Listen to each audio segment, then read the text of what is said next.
যেই প্রবাসীদের টাকায় আমার দেশের এত সচ্ছল জায়গাগুলি সচ্ছল হয়, আমরা যদি আমাদের প্রবাসীদের দুঃখ বুঝতে না পারি, আমার দেশের সরকার যদি আমার প্রবাসীদের ব্যথা দূর করতে না পারে, তাইলে পররাষ্ট্রমন্ত্রীর কাজ কি? শুধু ওনার গদিতে বসে আঙ্গুল চোষা? আফসোস লাগে, আফসোস লাগে।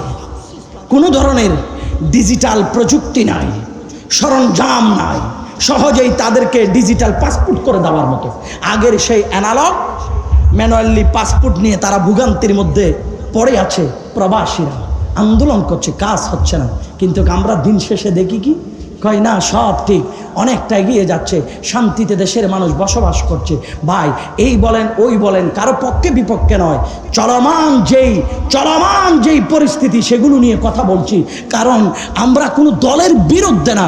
আমার কথা হচ্ছে মানুষের রাজনীতি করার অধিকার আছে, করুক। তবে এই রাজনীতি কাদের জন্য? জনগণের জন্য। তো প্রবাসী, আমার প্রবাসী ভাইজান, যাদের রেভিডেন্স, যাদের টাকায় এই দেশের শত শত মিল, কারখানা, ফ্যাক্টরি, সরকারি রাজস্ব এত বেশি ডেভেলপ হয়, আজকে আমার প্রবাসীরাও হাহাকার, আমার প্রবাসীরা হাহাকার।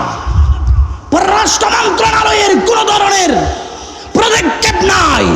আমার প্রবাসীদের ভিসার মেয়াদ নাই, পাসপোর্টের মেয়াদ নাই। যখন তারা সেই পাসপোর্টের মোকাবেলা, পাসপোর্টের রিনিউ করতে যায়, তখন দেখা যায় বিভিন্ন ধরনের ভোগান্তি। এই ভোগান্তির ভেতরে থাকতে থাকতে তারা অসহ্য। কেন? আমার প্রবাসীরা কি দেশের জন্য কিছু করে না? তাদেরকে এই দেশে অবদান নাই? আজকে আমার প্রবাসীরা বিভিন্ন দূতাবাসে ভিখারির মতো কাতার ধরে দাঁড়িয়ে আছে ঘন্টার পর ঘন্টা।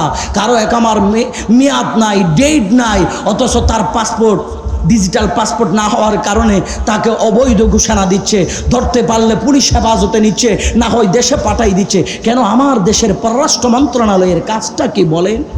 যদি আমরা যেই প্রবাসীদের টাকায় আমার দেশের এত সচ্ছল জায়গাগুলি সচ্ছল হয়, আমরা যদি আমাদের প্রবাসীদের দুঃখ বুঝতে না পারি, আমার দেশের সরকার যদি আমার প্রবাসীদের ব্যথা দূর করতে না পারে, তাইলে পররাষ্ট্রমন্ত্রীর কাজ কি? শুধু ওনার গদিতে বসে আঙ্গুল চোষা? আফসোস লাগে, আফসোস লাগে। কোনো ধরনের ডিজিটাল প্রযুক্তি নাই, সরঞ্জাম নাই, সহজেই তাদেরকে ডিজিটাল পাসপোর্ট করে দেওয়ার মতো। আগের সেই অ্যানালগ ম্যানুয়ালি পাসপোর্ট নিয়ে তারা ভোগান্তির মধ্যে পড়ে আছে। প্রবাসীরা আন্দোলন করছে, কাজ হচ্ছে না। কিন্তু আমরা দিন শেষে দেখি কি কয়, না সব ঠিক, অনেকটা এগিয়ে যাচ্ছে, শান্তিতে দেশের মানুষ বসবাস করছে। ভাই এই বলেন ওই বলেন, কারো পক্ষে বিপক্ষে নয়, চলমান যেই পরিস্থিতি সেগুলো নিয়ে কথা বলছি। কারণ আমরা কোনো দলের বিরুদ্ধে না। আমার কথা হচ্ছে মানুষের রাজনীতি করার অধিকার আছে, করুক। তবে এই রাজনীতি কাদের জন্য? জনগণের জন্য। তো কি বলেন আব্বাজান? জনগণের জন্য না? আমার রাসূল সাল্লাল্লাহু আলাইহি ওয়াসাল্লাম রাজনীতি করেছেন। আমার নবী মদিনার সনদের মধ্যে নবীজি পয়েন্ট এনেছিলেন, অন্যায়ভাবে কোনো কাফেরের উপর আঘাত করা যাবে না। আমার রাসূল সাল্লাল্লাহু আলাইহি সাল্লাম রাজনীতি করেছিলেন। বিশ্ববাসীকে, মানব মণ্ডলীকে রাসূল দেখিয়ে দিয়েছেন, রাজনীতি করো মানুষের জন্য, মানবতার জন্য, শান্তির জন্য, শৃঙ্খলার জন্য, মানুষকে সঠিক রাস্তা দেখানোর জন্য।